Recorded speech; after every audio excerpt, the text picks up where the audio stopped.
broadcast. We won't be on for 8 hours. We are on air. Hi, everybody out there. Is everyone in the chat room able to see us? And let me just check before we really get started. All right, and if you guys, we'll start with just introducing everyone. Welcome to the book club, or where we're discussing Stephen King's On Writing. Today we have 3 hosts with me today. We have Kimberly, Juliet, and Wayne. How about you guys all introduce yourselves, say what kind of stuff you write, and where you're from. Okay, I'll go first. I'm Juliet. I'm from Portland, Oregon, and I write young adult science fiction fantasy. Oh, cool. Wayne? I am a full-time writer. I'm based outside of Washington, D.C., and I'm the Washington bureau chief for my publication, even though I'm a freelancer. I know that's not supposed to happen, but, you know, odd things happen in this writing line. Yeah. All right, and then Kimberly. Hi, I'm Kimberly. I'm from Las Vegas, Nevada, and I'm currently writing a young adult urban romance, but I'm looking into possibly some young adult paranormal. Oh, cool. So paranormal, sci-fi, both young adult for the two of you, right? That's cool. Awesome. So for everyone who hopefully has the discussions, our first thing we're going to be talking about is just like your first general impressions of the book, what you thought of it, what you were expecting when you went into it, anything you want to say first. I'll have you 3 answer the question, and then if you guys out there in the chat room want to tell us how you feel, I'll bring in your ideas too. So let's start with you guys. Who wants to go first? What were your general thoughts? I'll go. Go ahead, Juliet. Wait, is that me? Sorry. Yeah. So when I first heard about the book, I was excited. I didn't actually buy the hard copy because I found out that actually Stephen King reads the audiobook himself, and I thought that that was really cool to kind of hear his voice, almost like he's speaking to you, which I thought was really cool. And overall, I really liked it. I like his voice. He's got a very raw writing style, which I respond to, and it's really descriptive yet simple, and I enjoyed it immensely. Awesome. And did you, I mean, when you listened to it, do you feel like you got the entire feeling of the book just by listening to it, or do you think reading it would have been a different vibe? I think that it was nicer to listen to it because it was the author reading it himself. It almost felt like kind of like just having a conversation with him. Yeah. You know, and when he talks about his wife or when he talks about his, you know, like personal experiences, you can really hear the emotion in his voice. And so it was a very kind of personal thing, and I really enjoyed it a lot.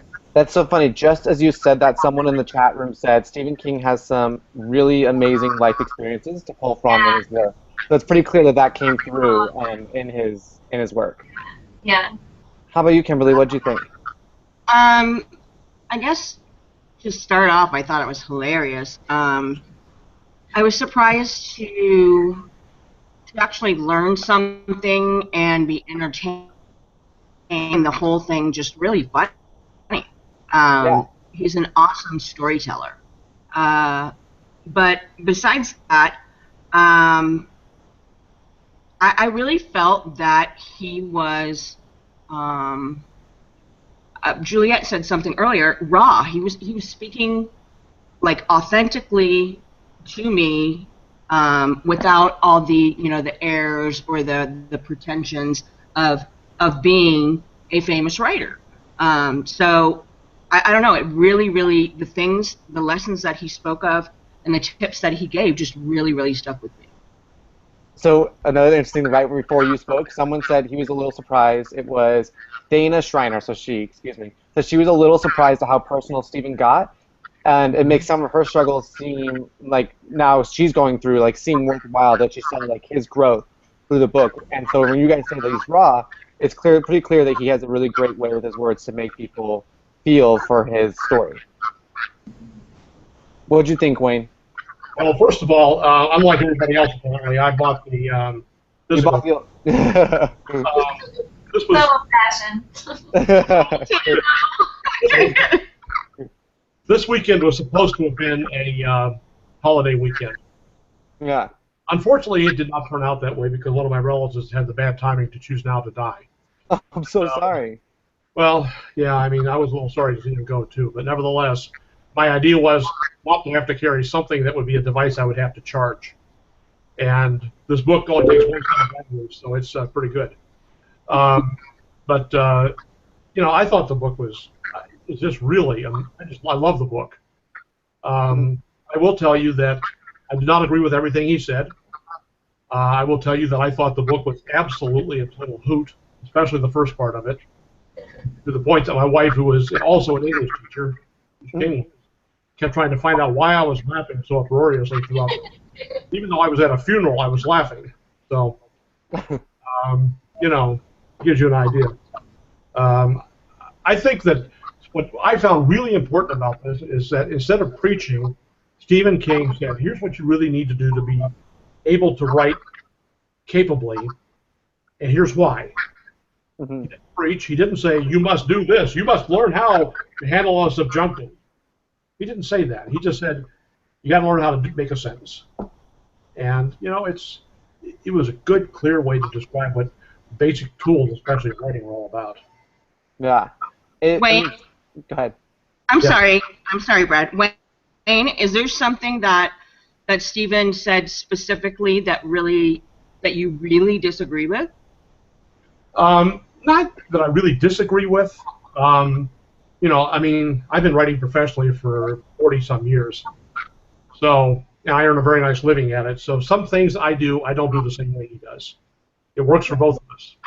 I think that's something we'll talk about as we get into the discussion too, because some of the questions I asked, he does things differently than the way James does, in particular like how he writes and what he finds important. Like his writing tools are very different. So I think it'd be interesting to see that there's obviously multiple different styles of writing, and you can do it and be successful by doing it the way that works best for you.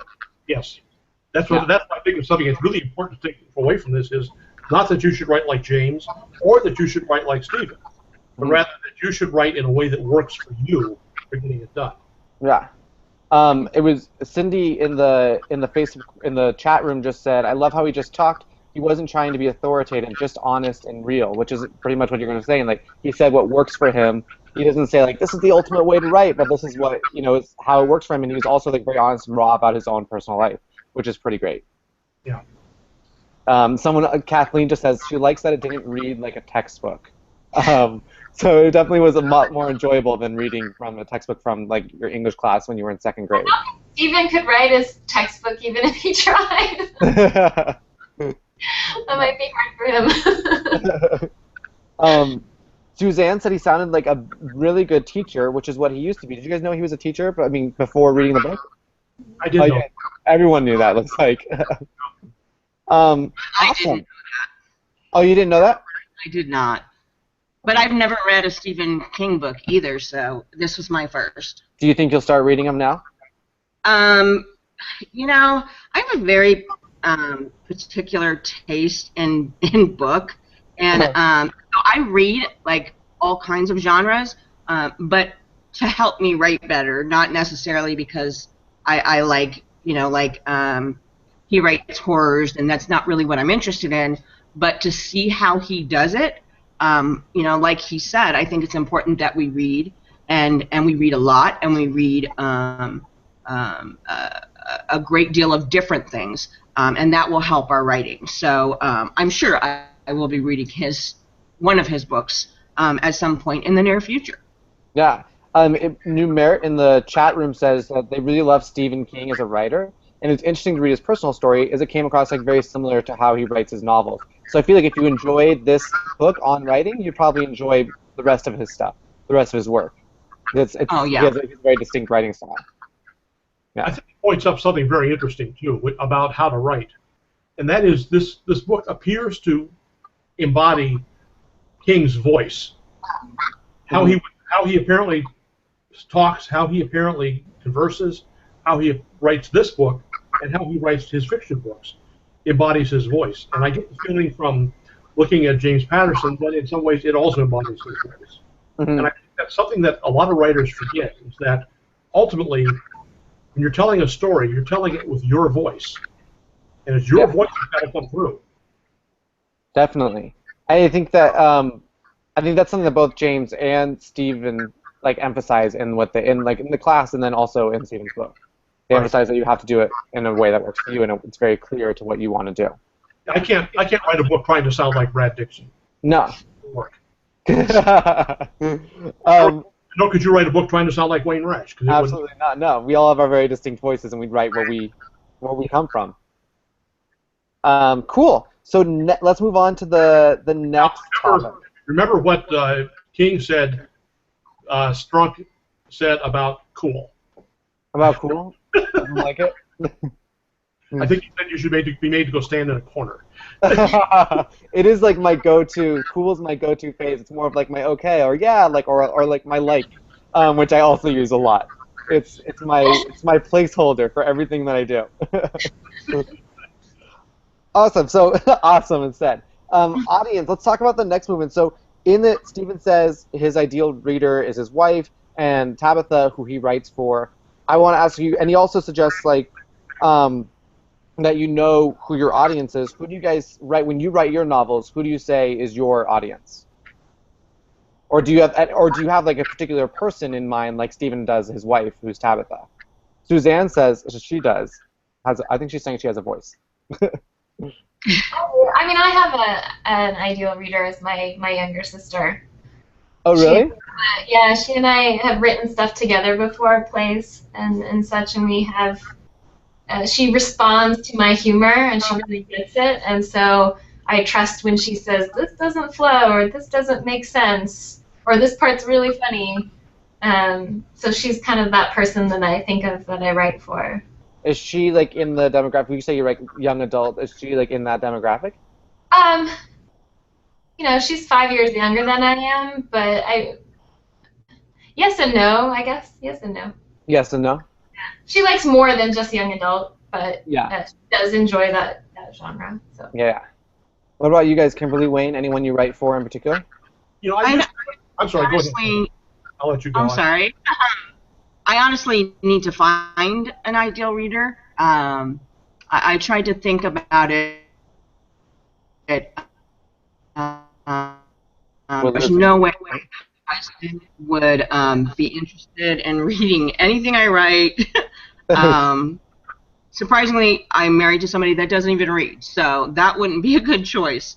And then I'm thinking, you know, other family and friends, I know they would just tell me what I want to hear. They wouldn't be honest. So I need to find it. Now, do you have like Absolutely. do you have like a demographic? You're like, I want to make mine appeal to like young girls of like this age. You're a young adult writer too. Do you say like I want to find it like this age, or do you like more write generically? Like I just write it for what I want it to be. Probably, I would say like young girls, 16 to maybe 25. So in that young adult and new adult genre, or that age range, is probably what I'm looking for. Involving a high school student, so I feel like I can't really say it's new adult. So that's why I'm saying it's young adult, because my characters are in high school. Yeah. Wayne, what do you think? Well, I'm sorry. I actually started out trying to write for my children. Oh, really? My children are not like other people's children. No? Well, my oldest daughter is a physicist who, when she was younger, built a radio telescope in the backyard. Oh, man. My youngest daughter is an engineer who's creating software that does universal machine translation. It's kind of like the Google Fish Hitchhiker's Guide to the Galaxy. Mm-hmm. And my son is a senior security person for the federal government. None of them are normal people. I'm trying to figure an audience that's a little broader than my children, because right now my children are. I mean, when my children come over, they talk in calculus over the dinner table. Mm-hmm. So we can't use them as a typical set of victims. So I've been trying to work on using my cousins. Are they more they're more like can be someone who your books would appeal to? Well, they're. I don't have normal cousins either. Wayne's family is not normal. Most normal cousin is a stockbroker who owns an entire mountain in the Blue Ridge. The other ones are stranger than he is.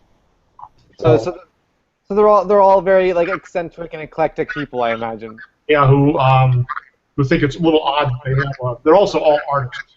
They think it's strange that somehow we have a writer in the midst. If that's odd to them. I'm the black sheep, as you might guess. Yeah. Sorry if I pronounced this wrong, Victor Villeta says, who I am writing for changes with his genre. For romance stories, he writes more for a friend who's also a romance writer, but for adventures, it's a father, and for young adult, it's his godchildren. I hope that's a guy, Victor, I'm assuming. Do you guys think that, do you guys write across any kind of genres that maybe you would change your writing style based on what you're writing? Or based on like the audience you're writing for? Or do you still stick to your unique voice? My voice, I think my voice just speaks to my ideal reader. Yeah. So for me, it's not that way. So you don't change based on genre. You still write for a very so the voice is really more where you come from. Yeah, it's more of the voice that speaks to my sister. So. Cool. For me, I think I do change, like the student mentioned. Because I write, I don't, like the YA that I'm writing right now is some language as well, and I think there are a couple other genres that I write in that I wouldn't necessarily write in that style. I would have to change, I guess, my voice and the style of my writing. Yeah. I think someone just wrote, Sharon just wrote, like JP, I have ideal readers in my mind based on my own love or dislike of a particular writer. She tends to fall in love with writers, read everything they write, and then once the relationship are over, stay in love with them for life while I search for another to write crush on. So it seems like she chooses her audience based on what she likes to read. Do you guys think you have any influence on your voice based on what you enjoy reading? Oh yeah, of course. Yeah. Yeah. For everyone's a for sure definite. You're writing based on your inspirations. Yeah. Sometimes you have to be careful. Sometimes I'm reading way too much Austen or too much Dickens. It starts to sound that way. It'd be really inconsistent. So. You gotta pull back just a little bit when you get too much of other people's voices in there. Just being aware. Yeah. You start looking at Stephen King, you say it was the best of books, it was the worst of books. Dickens a little. Hopefully it's never that obvious, but yeah. All right, so let's move on to the next topic of the writing schedule. This was an interesting one, I think, because Stephen talks about in the book needing to write, setting yourself a goal. Both Stephen King and James Patterson both talk about setting a writing goal and working on your project or whatever it is for a certain limit. For Stephen, he counts it as, it looks like 2,000 words a day, but James gives you, he says, just writing for an hour a day. Do you guys have a writing schedule, and what is it? And then also, what are the pros and cons to the way that you do it?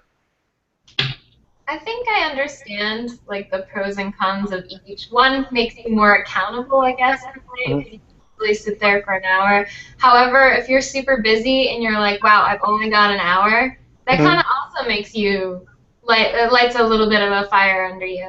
Yeah. For me personally, I like the time limit better because I'm a bit of a perfectionist, and if I fall short, even if I get good work done, if I fall short of what a certain word count I had set out for myself, I feel a little bit discouraged. So personally, I like the time frame over the word count.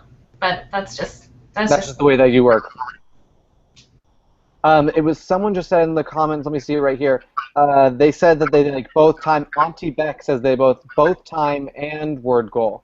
Do you think that using a combination of the two is something that really we should all strive for, or? Whatever works for you works for you. I think it makes sense to combine them for sure. I mean, Yeah, I feel the same way. I feel like if I'm going to be writing something, there are days where if I set myself an hour and I don't get anything done in an hour, I mean that's good. I can procrastinate forever, and I'm like, oh, I did my writing today, even though if I wrote like 10 words, but I like That's sat for an exactly hour. how I feel. Yeah, so You could that's not ideal. hour, I could say, okay, an hour or two a day. Well, I could literally stare at a page for an hour. I could do research for an hour and never write. So I have to do word count. I have to, or I will never write anything. Yeah. On the other side, though, for me, I could also write nonsense for 2,000 words. I could write like 2,000 words of something that like doesn't make any sense. After the first 1,000, I'll just be like typing words because I want to get to that word count. I guess I'm just a big fat cheater, is what I am. I'm like, You are, yeah, I don't. I guess I don't really stick very well to the to my if I set a goal, what I try to do. I think that when you're looking at how you spend your time as a writer, you need to modify some of what you're looking at by what it is you're doing as a writer. For example, my day job, which is being a writer, oddly enough, I write 1,000 words a day. That's because I want to get paid. And I get paid $1 a word, and I want it to get done once a day. Yeah. That's what I crank out. I do that after lunch and before 3 o'clock because after 3 o'clock I want to go do something else. And besides, all my editors are on the West Coast anyway, so there's no point writing for them in the morning because they'd never see it. So in the mornings, if I'm writing for me, then I'll write at least another 1,000 words because that's only 20 minutes worth of typing.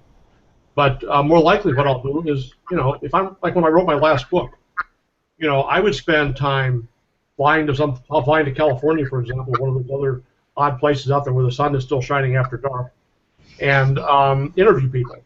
Or I'd go interview somebody somewhere else, or I would spend time doing research.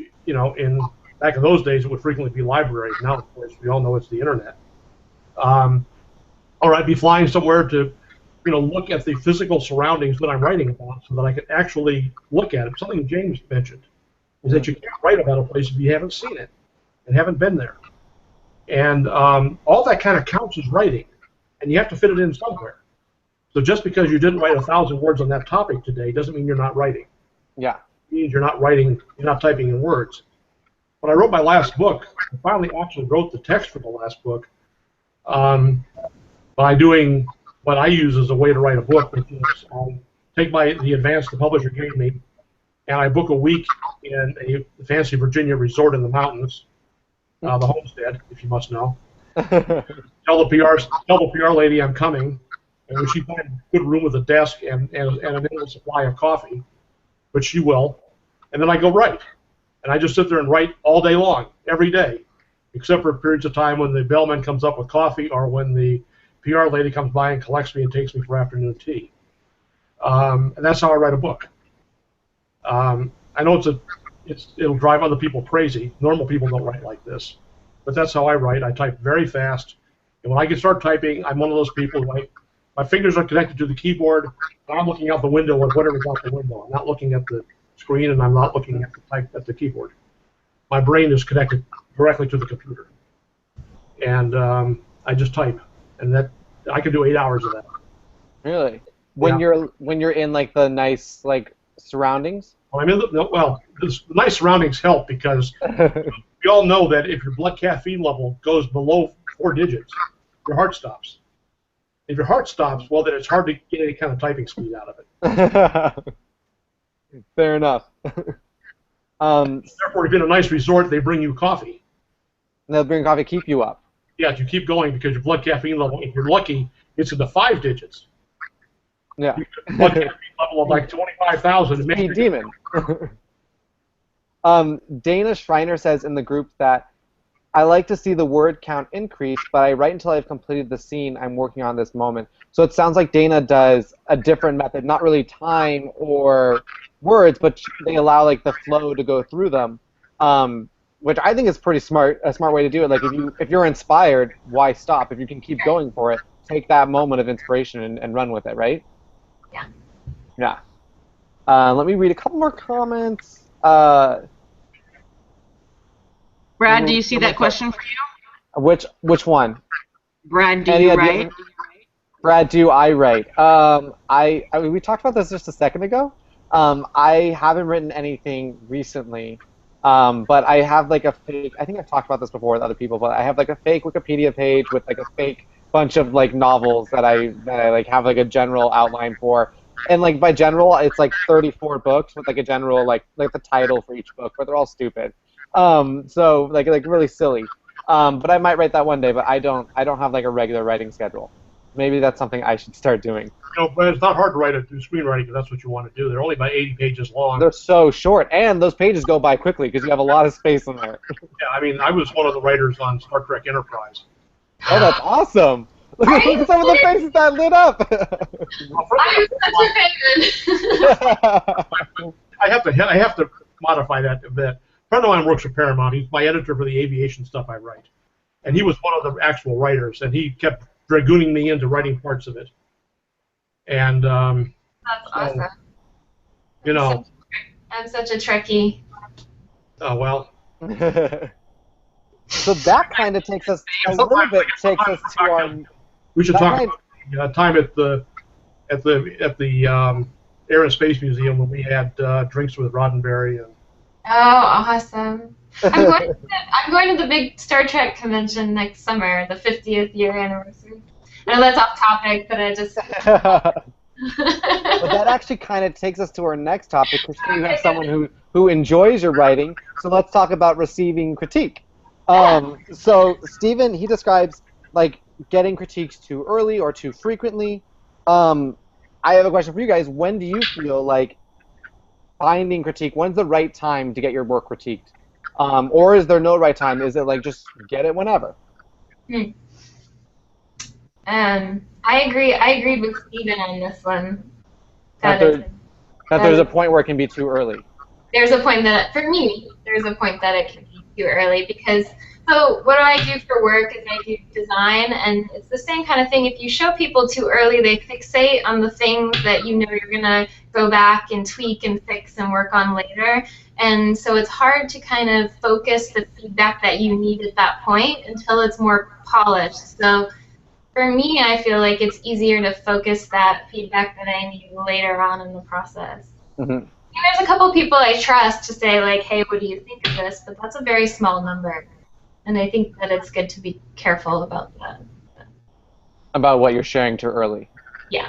Do you guys think that all that, maybe if you get feedback too early, it might, based on the feedback you get, you might change your original idea or what you were going with before you even give it a chance to do it?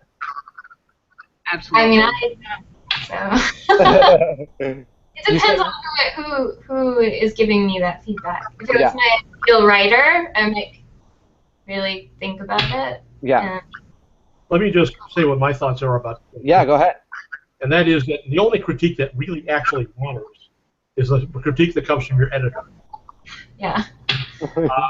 Everything else is gratuitous at best and a waste of time otherwise.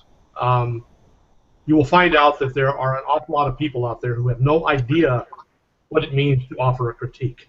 Mm-hmm. And you're just wasting your time. I mean, write what you think is good, read it to yourself out loud, by the way. Right, yeah. Sometimes, and when you're happy with it, give it to your editor. Don't waste time asking your neighbor. Yeah, but and I think go ahead. that there's a lot to say about who's critiquing your work, you know? Yeah. I try to get other writers to critique my work before I send it to an editor, so it's polished enough where an editor will not put it in the slush pile or not leave it in the slush pile, where they'll pick it up and read it and give me a chance. And so I like critiques because it shows me things that that having looked at this manuscript for however long it took me to write it, you're going to miss things. And they're going to be things that you miss that are really, really blatant things that you just miss because you've been staring at the same words over and over again for months or weeks or a year or whatever.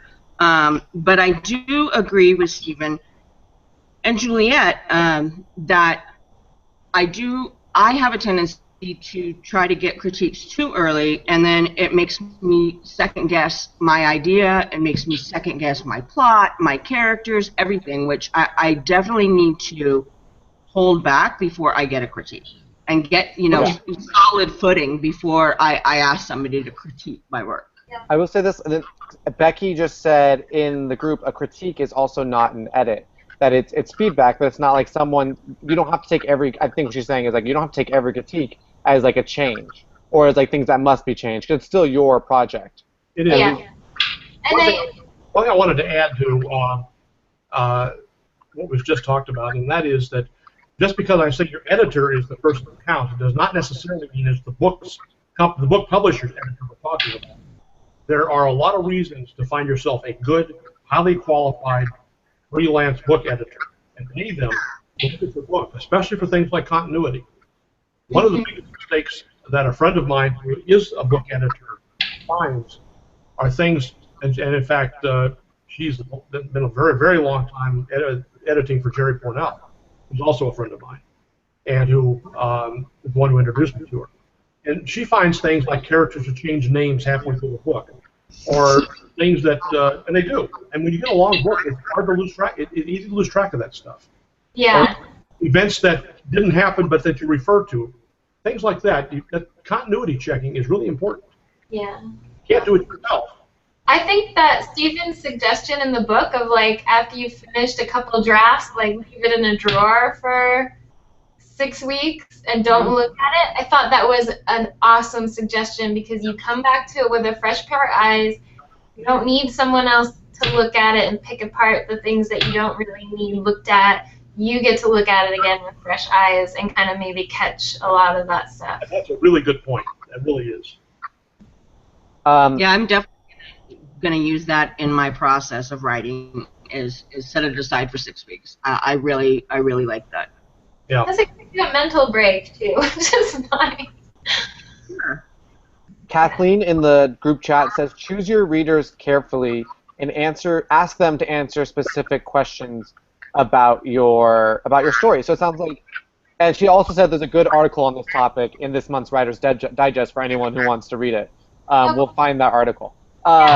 So that seems to me like if you want to critique on specific parts, it's more like you're not asking for your entire page, but you already have things about that you need to work on that maybe you're like, I want to get feedback on these specific things. Does that seem like something that would be useful to you guys too? Do you think that's a decent strategy?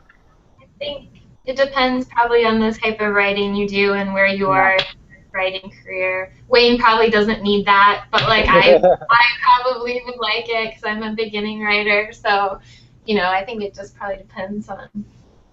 I'll also say that probably goes back to what we said at the beginning, that everyone's style is different. Everyone has a different schedule. Everyone has a different, like, how they work with different people, how they view critique. And again, this goes back down to, like, what works best for you.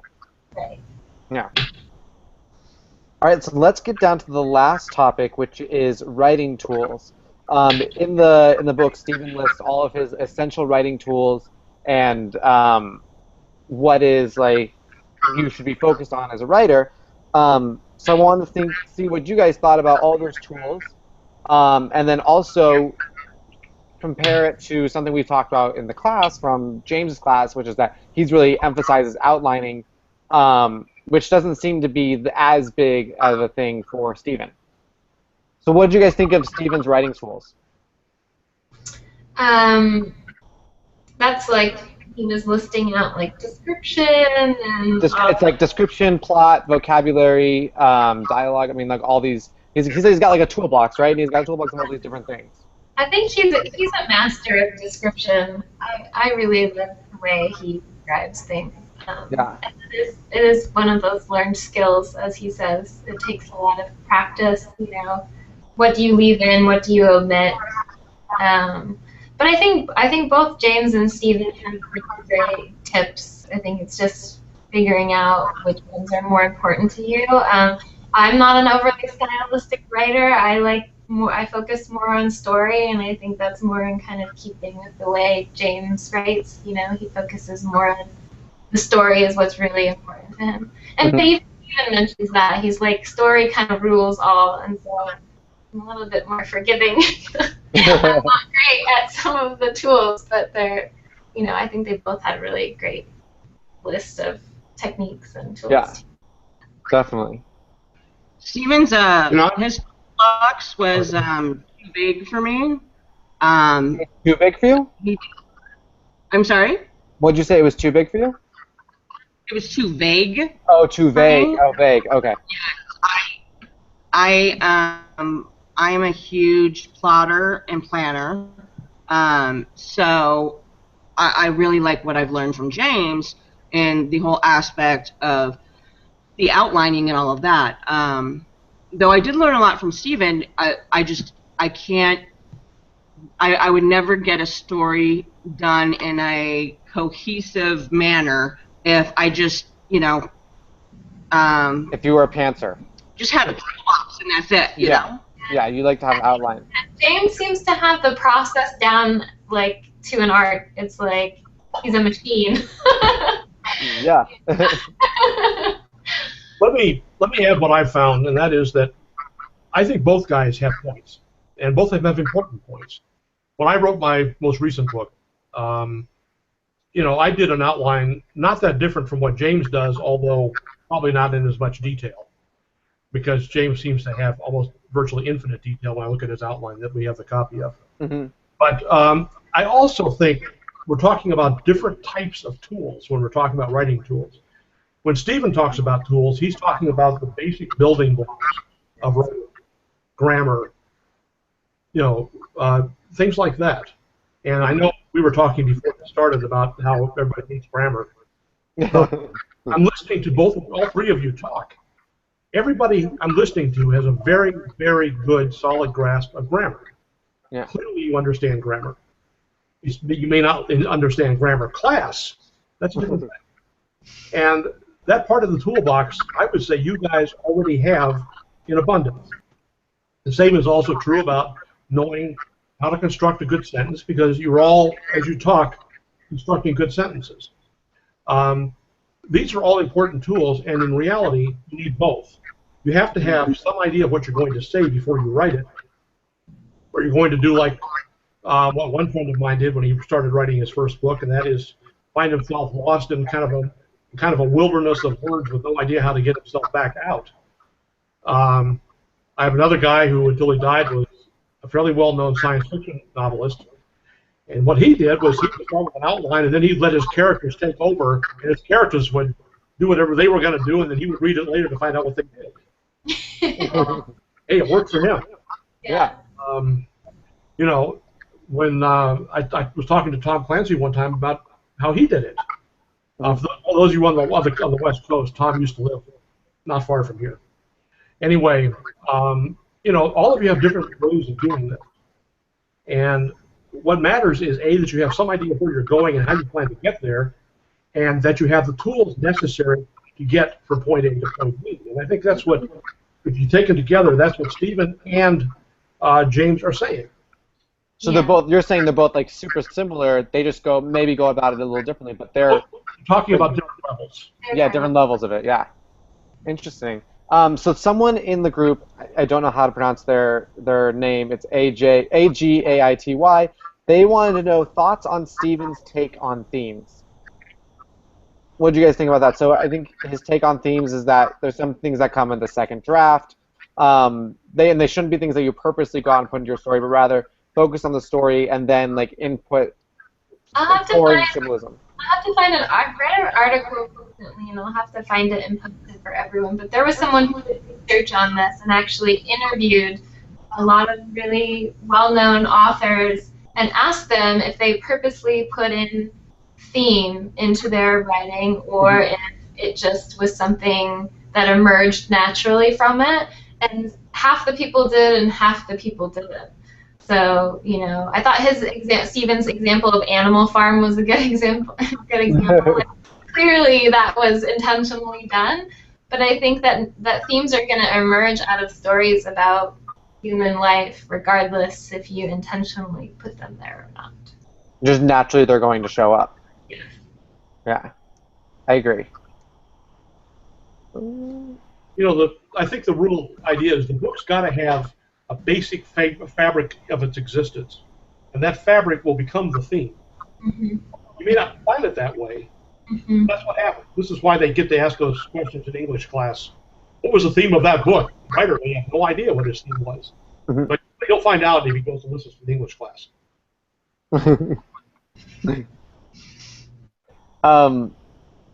Someone else just wrote, let me find this again. Ah.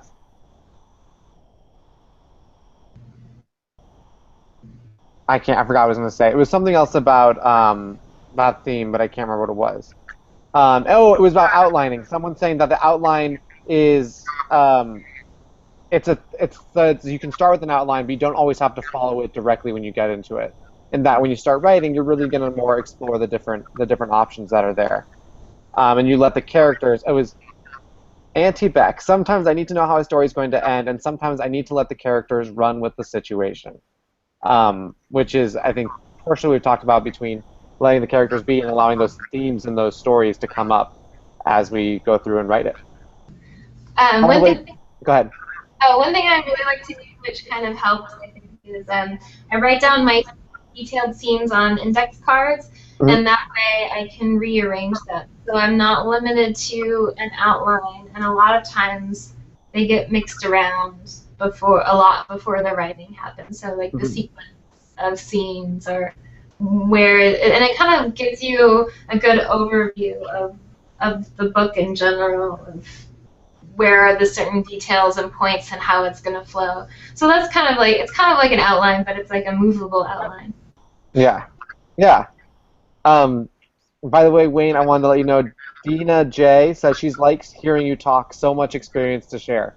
So people love your thoughts. Oh, thank you. Yeah. What I was going to say about the outline was I talked to, I don't know, you all, the two of you who write science fiction stuff may have heard of a guy named G. Harry Stein, who was a long-time science fiction writer, especially in juvenile science fiction. And he and I were talking one day, which there's a lot of people I've spent time talking with that involve being at some strange otherworldly place that frequently involves being at a convention. And what he was talking to me about is that he's not with us anymore, unfortunately, but he was telling me that he feels the problem with outlines, this is something that he doesn't quite agree with Stephen on. I'm sorry, not Stephen, what was James on? Was that he feels they can be too much of a trap.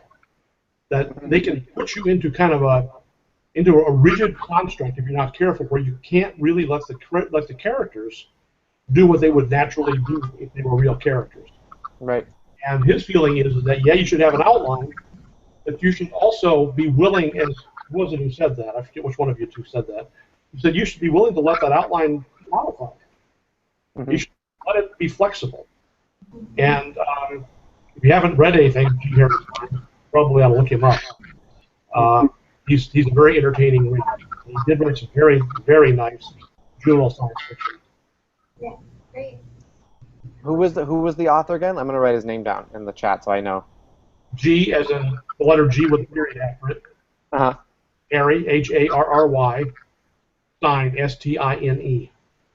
Stine. Yeah. G. Harry Stein, like R.L. Stein, but not at all. Same guy, right? Great. So let's go on to our last topic, which is just kind of an open discussion for anything that you guys wanted to talk. I put out a call in the chat room to see if there's anything else anyone wants to talk about the book. We have 15 minutes left, so essentially like 10 minutes to say any final thoughts on the book. What was your greatest takeaways? Was there anything that surprised you? And maybe like what was your favorite scene from it? Or make favorite bit, I guess scene is not the right word, but like favorite bit from the whole thing. I liked how Stephen talked about take it out if it's not contributing to your story. Mm-hmm. That's true for any kind of writing. Yeah, and if it doesn't push the story forward, take it out. And that's a really hard thing to do, but I think it's just such an important thing to do, and it was a good reminder. I also thought it was funny how he said he didn't like descriptions of clothing. But he writes wonderful descriptions of clothing when he's talking about the young girl in his class who only had one pair of clothes, and Yes. the detailed description that he went. I mean, of course, the clothing in that case was important to the story he was trying to tell, so maybe that's the exception.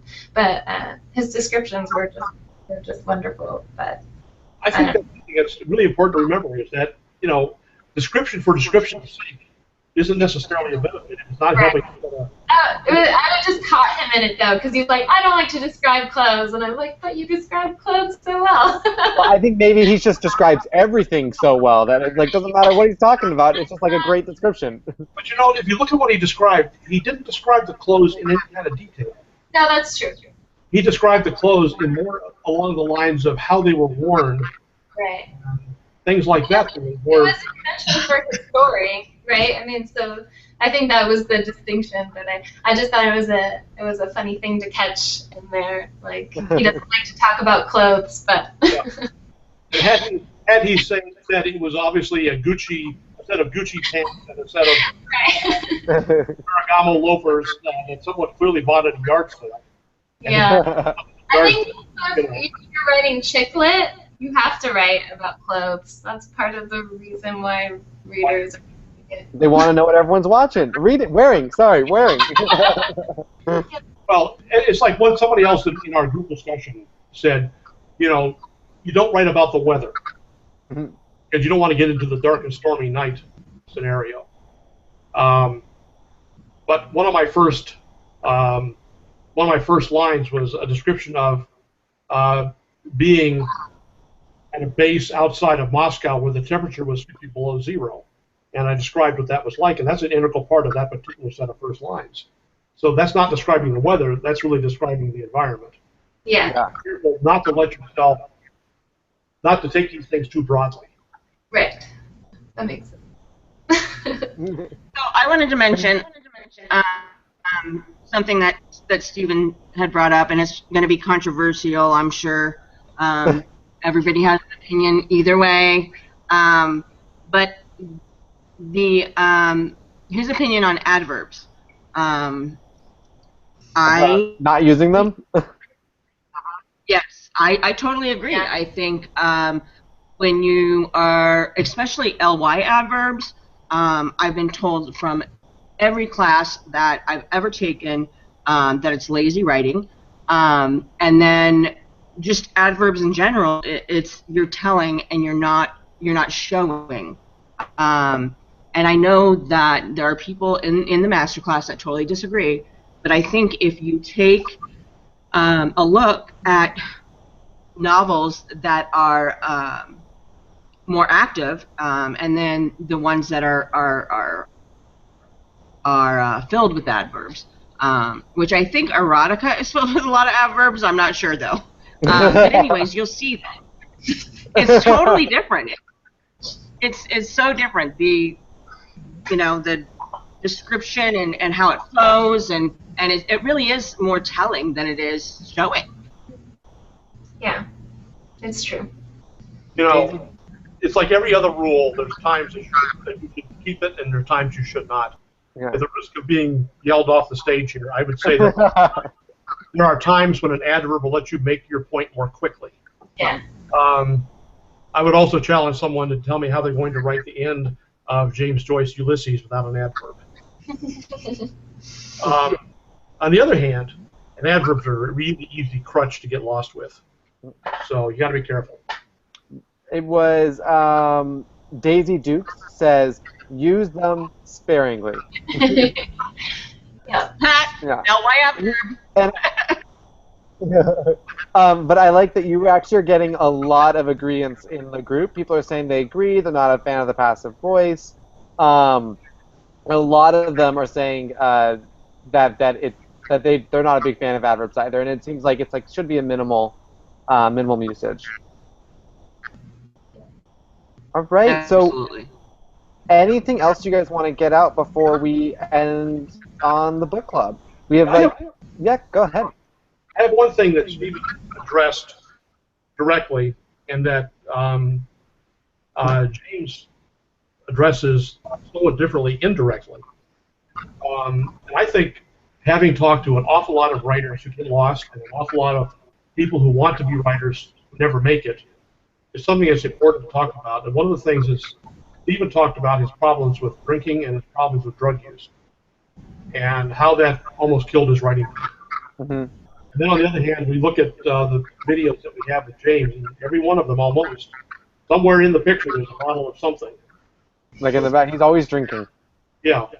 There's one section where they're like talking about Hollywood, and he's like, "Let me have a drink." Yeah, well, that's a different situation. That's a different situation. Talking about Hollywood. But I hear from so many people who want to be writers who think that it's important to be a Hemingway-esque drinker, Mm-hmm. or who think that it's important to be high on something. And I will tell you that virtually none of my writing is done while I'm high on anything but coffee, although I sometimes take a lot of that. But there's an exception. The one time I got a nomination for a Pulitzer was the time when my mother had died in my arms, and I had a few drinks, and I wrote about it. And I will tell you, I had a buzz when I wrote that, and I will tell you that it got sent to the Pulitzer Committee. So, you know, you can do it. Mm-hmm. But you have to believe that it isn't necessary to write. You have to. It's got to be some other part of your life that's involved with that. You don't need artificial help to write. Sometimes artificial help can prevent you from writing. Sometimes it might help you loosen up your words a little bit. But you got to make it not a habit. Otherwise, you'll loosen it up too much and you'll fall asleep. And Yeah, that's me to sleep. I can only write in the mornings. I tend to write too. I write after lunch, but I don't write anything. Lunch I'm dead. After lunch, I'm useless for about an hour and a half before I should be taking a nap, but otherwise I just sit there on the computer. My after lunch consists of making lunch, then eating lunch, then taking the dogs out, then taking the other dog out, then answering all the phone calls, and then after that period of time, I can write again. Mm-hmm.